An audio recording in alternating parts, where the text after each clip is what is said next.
भगवत गीता अध्याय 1 अर्जुन विषाद योग भाग 1।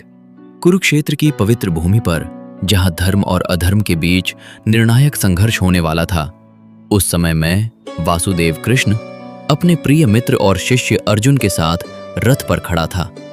ये वही भूमि थी जहां वर्षों से संचित अन्याय, अपमान और अधर्म का अंत होने वाला था। हे अर्जुन, उस समय तुम्हारे हृदय में जो तूफान उठ रहा था वो केवल तुम्हारा ही नहीं था, वो हर उस मनुष्य के हृदय का प्रतिनिधित्व करता है जो जीवन के कठिन निर्णयों के सामने खड़ा होता है। जब मनुष्य अपने कर्तव्य और अपने भावनात्मक संबंधों के बीच फंस जाता है, तब उसकी बुद्धि भ्रमित हो जाती है। कुरुक्षेत्र की उस विशाल भूमि पर दोनों सेनाएं आमने सामने खड़ी थीं। एक ओर कौरवों की सेना थी और दूसरी ओर पांडवों की सेना। शंख बज चुके थे, रणभेरी गूंज चुकी थी और युद्ध आरंभ होने ही वाला था। उस समय तुम्हारे मन में एक प्रश्न उठा, क्या यह युद्ध उचित है? क्या अपने ही गुरुओं, बंधुओं और मित्रों के विरुद्ध शस्त्र उठाना धर्म है? हे पार्थ, यही वो क्षण था जहां तुम्हारे मन में विषाद उत्पन्न हुआ। तुम्हारे हाथ कांपने लगे, गांडीव धनुष हाथ से ढीला पड़ने लगा और तुम्हारा हृदय करुणा से भर गया। तुमने कहा, हे माधव, मैं इन सभी अपने प्रियजनों को युद्ध के लिए खड़े देख रहा हूं। यहाँ मेरे पितामह भीष्म हैं, मेरे गुरु द्रोण हैं, मेरे भाई बंधु हैं, मेरे मित्र हैं। यदि इन्हें मारकर मुझे राज्य भी मिल जाए तो उस राज्य का क्या मूल्य होगा? हे अर्जुन, तुम्हारी ये करुणा स्वाभाविक थी। मनुष्य का हृदय प्रेम और संबंधों से भरा होता है, परंतु जब वही प्रेम उसके कर्तव्य के मार्ग में बाधा बन जाए, तब वह धर्म का मार्ग नहीं रहता, बल्कि मोह बन जाता है। इस संसार में हर मनुष्य किसी न किसी युद्ध भूमि में खड़ा है। ये युद्ध केवल तलवारों और धनुषों का नहीं होता, ये युद्ध मन के भीतर चलता है। धर्म और अधर्म के बीच, सत्य और असत्य के बीच, कर्तव्य और मोह के बीच। तुम्हारी आंखों के सामने तुम्हारे प्रियजन थे, तुम्हें उनके प्रति स्नेह था। तुम सोच रहे थे कि यदि यह युद्ध होगा तो कितने परिवार नष्ट हो जाएंगे, कितनी स्त्रियां विधवा हो जाएंगी और समाज का संतुलन बिगड़ जाएगा। तुम्हारी ये चिंता समाज के प्रति तुम्हारी जिम्मेदारी को दर्शाती है। परंतु हे धनंजय, उस समय तुम एक महत्वपूर्ण सत्य भूल रहे थे। तुम भूल रहे थे कि यह युद्ध तुम्हारी इच्छा से नहीं आया था। ये युद्ध अधर्म के कारण उत्पन्न हुआ था। जब अन्याय अपनी सीमा पार कर देता है, तब धर्म की रक्षा के लिए संघर्ष आवश्यक हो जाता है। यदि अधर्म को बिना विरोध के बढ़ने दिया जाए तो वह पूरे समाज को नष्ट कर देता है।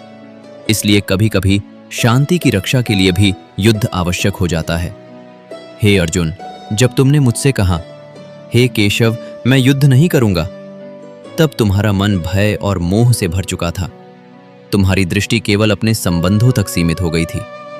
तुम उस बड़े सत्य को नहीं देख पा रहे थे कि यह युद्ध केवल व्यक्तिगत संघर्ष नहीं था, ये धर्म और अधर्म के बीच का संघर्ष था। जीवन में भी ऐसा ही होता है। जब मनुष्य किसी कठिन परिस्थिति में पड़ता है तो उसका मन भ्रमित हो जाता है। वो सोचता है कि सबसे आसान रास्ता क्या है। कई बार वो अपने कर्तव्य से पीछे हटना चाहता है। परंतु हे अर्जुन, कर्तव्य से भागना कभी समाधान नहीं होता।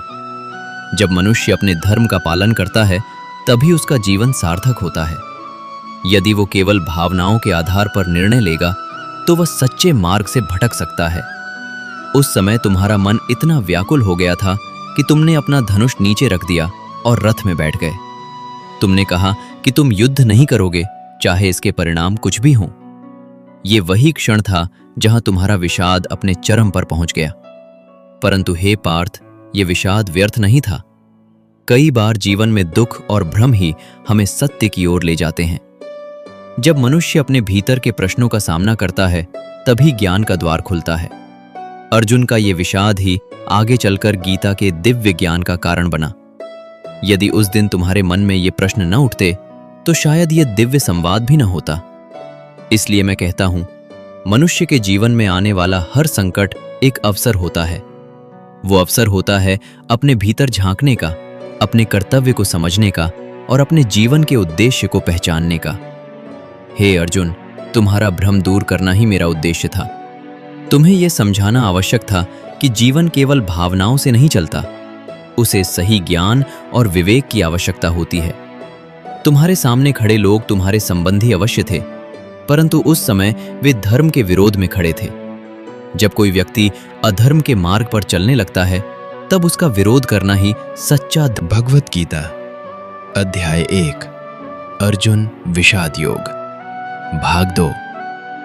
हे पार्थ, जब तुम्हारा मन विषाद से भर गया और तुम्हारी दृष्टि धुंधली हो गई, तब मैं तुम्हारे मन की गहराइयों को देख रहा था। तुम केवल एक योद्धा नहीं थे, तुम उस मनुष्य के प्रतीक थे जो जीवन के कठिन क्षणों में अपने कर्तव्य से डगमगा जाता है। कुरुक्षेत्र की उस विशाल भूमि पर दोनों सेनाएं तैयार खड़ी थीं। शंखों की ध्वनि आकाश में गूंज रही थी। हाथियों की गर्जना, घोड़ों की टापें और सैनिकों की पंक्तियां युद्ध की गंभीरता को दर्शा रही थीं। उस समय तुम्हारा मन इन सब को देखकर विचलित हो उठा। तुमने अपने रथ को दोनों सेनाओं के बीच खड़ा करने के लिए मुझसे कहा। जब तुम्हारी दृष्टि कौरवों की सेना पर पड़ी, तो तुमने अपने ही परिवार के अनेक चेहरों को देखा। वहां तुम्हारे पितामह भीष्म खड़े थे, वे जिन्होंने तुम्हें बचपन से स्नेह दिया था। वहां तुम्हारे गुरु द्रोणाचार्य खड़े थे, जिनसे तुमने धनुर्विद्या सीखी थी। वहां तुम्हारे चचेरे भाई, मित्र और अनेक रिश्तेदार खड़े थे। उन सब को युद्ध के लिए तैयार देखकर तुम्हारा हृदय करुणा से भर गया। हे अर्जुन, उस समय तुमने मुझसे कहा, हे श्री कृष्ण, मैं इन सभी को देखकर अत्यंत दुखी हो रहा हूं। मेरे अंग शिथिल हो रहे हैं, मेरा मुख सूख रहा है और मेरा गांडीव हाथ से फिसल रहा है। मेरा मन भ्रमित हो रहा है। यह केवल भय नहीं था, ये उस संवेदनशील मन की पीड़ा थी जो अपने प्रियजनों के विरुद्ध खड़ा होने को तैयार नहीं था। परंतु हे धनंजय, उस समय तुम्हारी करुणा के पीछे एक सूक्ष्म मोह छिपा हुआ था। मनुष्य के जीवन में करुणा एक महान गुण है, परंतु जब करुणा विवेक से अलग हो जाती है, तब वो मनुष्य को उसके कर्तव्य से दूर कर देती है। तुम उस समय यही भूल कर रहे थे। तुमने सोचना शुरू किया कि यदि ये युद्ध हुआ तो कितने लोग मारे जाएंगे, कितने घर उजड़ जाएंगे, कितने परिवार टूट जाएंगे। तुमने कहा, हे माधव, मैं ऐसे राज्य, सुख या विजय की इच्छा नहीं करता जिसके लिए मुझे अपने ही लोगों का वध करना पड़े।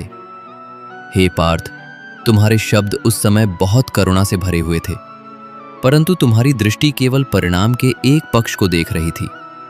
तुम ये नहीं देख पा रहे थे कि यदि अधर्म को रोका नहीं गया तो उसका परिणाम उससे भी अधिक भयानक होगा।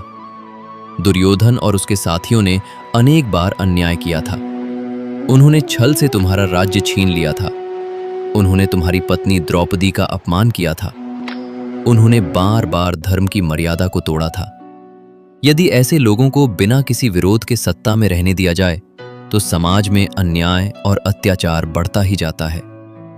हे अर्जुन, धर्म केवल पूजा या प्रार्थना का नाम नहीं है। धर्म का अर्थ है न्याय, सत्य और कर्तव्य की रक्षा। जब कोई व्यक्ति धर्म के मार्ग को छोड़कर अधर्म के मार्ग पर चलता है, तब उसे रोकना आवश्यक हो जाता है। तुम एक क्षत्रिय थे। क्षत्रिय का धर्म है अन्याय के विरुद्ध खड़ा होना। यदि तुम उस समय युद्ध से पीछे हट जाते तो तुम केवल अपने कर्तव्य से ही नहीं भागते, बल्कि धर्म की रक्षा करने का अवसर भी खो देते। तुमने मुझसे कहा, यदि कौरव मुझे बिना शस्त्र के ही मार दें तो भी मैं युद्ध करना नहीं चाहता। हे पार्थ, ये शब्द सुनकर मैं समझ गया कि तुम्हारा मन पूरी तरह से विषाद में डूब चुका है।